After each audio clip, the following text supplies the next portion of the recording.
Hey guys, I'm Christina. And it's Aman. And welcome to our new YouTube channel, Our Rich Journey. Our channel focuses on ways to invest money, make money, and save money. So in today's episode, we're going to be talking about travel hacking. Travel hacking. We love to travel, Yes. and we want to share with you the best way to travel for free. Absolutely free? Absolutely free. Absolutely free.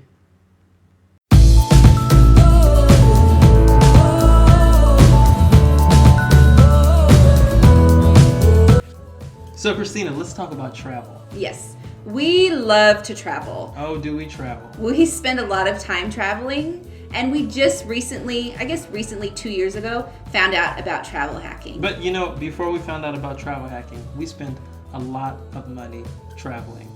I mean, probably more than most people spent on traveling. And so when we discovered travel hacking, it was like a dream come true. And we also find that a lot of people that don't know travel hacking were in our same position. They were spending a lot of money traveling, or instead of traveling a lot and spending a lot of money, they just traveled less than what they actually wanted to do. Wait a minute. I think we've gone on too long talking about travel hacking without defining travel hacking. So Christina, what is travel hacking?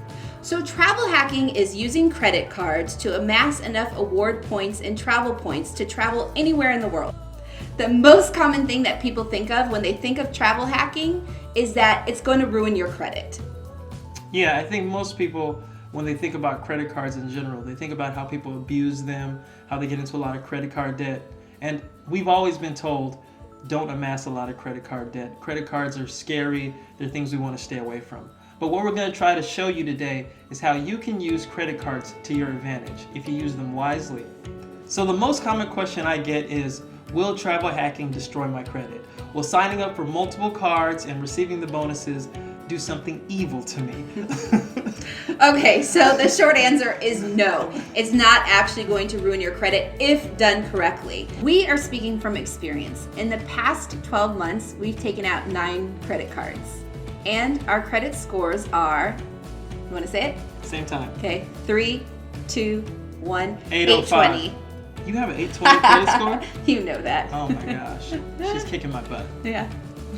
So how do we manage to sign up for so many credit cards and still maintain a high credit score?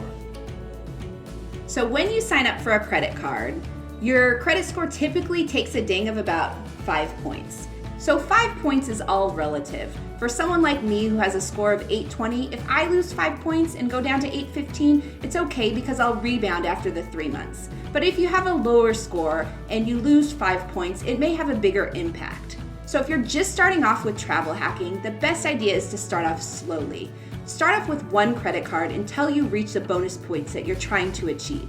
Now, on the other hand, if you have a high credit score, I would say around 760 or higher, then you can actually go through many more credit cards in a shorter period of time to achieve your travel hacking goals. And this is typically referred to as credit card churning. In any case, if you pay off your credit card every month and you never miss a payment, you're demonstrating to the bank that you can handle multiple accounts at the same time with significant balances. So the purpose of today's video is to show you how we use travel hacking to travel all across the world. So we have traveled to Spain, to Italy, to Thailand, to Bali, and I forgot France. Hawaii. We also went to Hawaii too. And we also went to Hawaii. That was nice. All in the past year and all for free. So travel hacking for our family has really reduced a significant expense in our budget. Travel for a lot of people is very cost prohibitive, especially when you have a family. When me and Christina were single, if we would have known about sign-up bonuses or travel hacking, we would probably be traveling all the time. But with a family of 4 and 2 little girls, they have to take some of our bonus points. But that's fine. We figured out a way to be able to travel hack and travel with our children and enjoy life. I think one of our most exciting and probably one of the biggest hacks we pulled off was a 17-day trip to Europe, where we went to Paris, Barcelona, and Rome, and then back to Paris for a little bit more. So how did we do it and how can you do it? We have 8 simple steps for successfully travel hacking. So step 1, check your credit. I would say anyone with a 680 or greater credit score is in good shape for travel hacking. So checking your credit is a lot easier than you would think. Annually, you're actually entitled to a free credit report. So we're going to put some links down below to some places where you can get a free credit report at annualcreditreport.com. Other places where you can actually get your credit report for free is through a site called Credit Karma. We'll put a link there.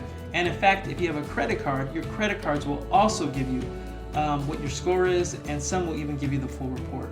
Step 2 is estimate your normal monthly spending. Now this is really important because you're going to use this number to determine what credit cards you want to sign up for. Now see, don't fall into the trap of thinking, oh well, I have a credit card, I need to spend this money to meet my goals, and get out of that normal spending pattern. It's important that you're disciplined. With credit cards, what gets people in the most amount of trouble is when they forget about being disciplined. So stay disciplined, refer to your budget, and only spend what you normally spend. So step 3, identify your travel goals. Do you want to travel abroad? Do you want to go somewhere in the United States? Do you want to go from the East Coast to the West Coast? Do you want to stay in New York City at a 5-star hotel?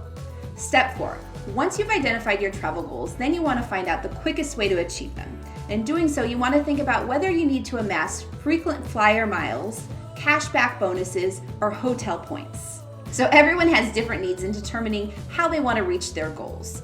Sometimes people may need to use hotel points, and other times they may need to use flight points, and other times they just may need to get cash back. They want the money. They want the money. So for example, we have friends in Spain. So when we're traveling to Spain, we don't really need to get hotel points because we already have a place to stay. So our focus is really on flight points. And in other situations, we might need hotel points more. So step 5, find the best sign-up bonuses. Now sign-up bonuses can be very tricky. I think we can all remember seeing someone with a credit card sign up offering you a t-shirt or a frisbee when you were in college. Well, that's peanuts now. What you want to do is go after those sign-up bonuses that give you the biggest bang for your buck. So with sign-up bonuses, they can have varying values. For example, Delta Airlines has a credit card that provides you 70,000 points as a sign-up bonus after spending $3,000 in the first 3 months. Well, 70,000 Delta points will actually give you a round-trip ticket from the United States to Europe, just for signing up for the credit card. 70,000 points. So one thing to keep in mind though is that points vary from card to card and from time to time. So what we're going to do is we're going to include a link at the bottom of our page that shows a website that keeps track of all of the current summaries of credit card bonuses and what they offer at sort of up-to-date moments. After you've identified the card that you want to use, the most important thing is step 6, which is to make sure that you meet the minimum spend amount in order to get your bonus. Otherwise, the travel hack really won't be successful. Now, spend bonus is kind of unique. What you want to do is you just want to put your normal spending on it, but you want to keep track of what you're spending. For instance, some credit card bonuses require you to spend $3,000 within 90 days. So it's that simple. Use your credit card, keep track of your spending, and at the end of the 90 days, make sure that you spend that $3,000. But the important thing to note is that you don't go out and you buy things that you normally wouldn't buy in order to meet that spending amount. Now, you remember earlier when we talked about determining your average monthly spend. So with that average monthly spend, you should be able to know based off of that when you'll meet your goals. And on some occasions, let's say you have a big bill that's coming up. Well, that's great because sometimes those big bills can allow you to meet your minimum spend with one charge. So step 7. Pay up your balance every month and never miss a payment.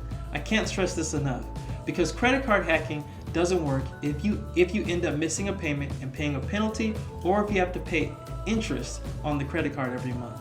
The idea is to be able to travel for free. So what you want to do is avoid those penalties and avoid those pitfalls that so many of us get into with credit cards. Be smart about it. And also, if you miss a payment, you're actually going to drop in your credit score. So that again defeats the whole purpose of travel hacking. And step 8, the final step. The final step is to rinse and repeat and start with a new credit card in order to reach your goals. Now, it's important to keep in mind, like we said at the beginning of this video, if you have a lower credit score, you may want to hold on to your credit card for a little while longer before you sort of rinse and repeat with a new card. But if you have a higher credit score, it's great to start credit card churning and amass as many points as you can, as quickly as you can. So some of the things we've talked about in our video may seem a little bit unorthodox. Just a little. But they worked for us. What we're doing here is not something that hasn't been done before. In fact, a lot of what we're talking about are things that other travel hackers or travel bloggers have done. A lot of people that pursue financial independence and financial freedom travel hack to achieve that. Because just think, the $10,000 that you would normally spend on a vacation, that's $10,000 you can put into your savings account or your investment account. So these are just steps or tricks, tips that we use towards our financial independence on our financial journey. So if you want to continue with us on our journey in making money, saving money, and investing money, make sure you like our video, subscribe, and join the journey.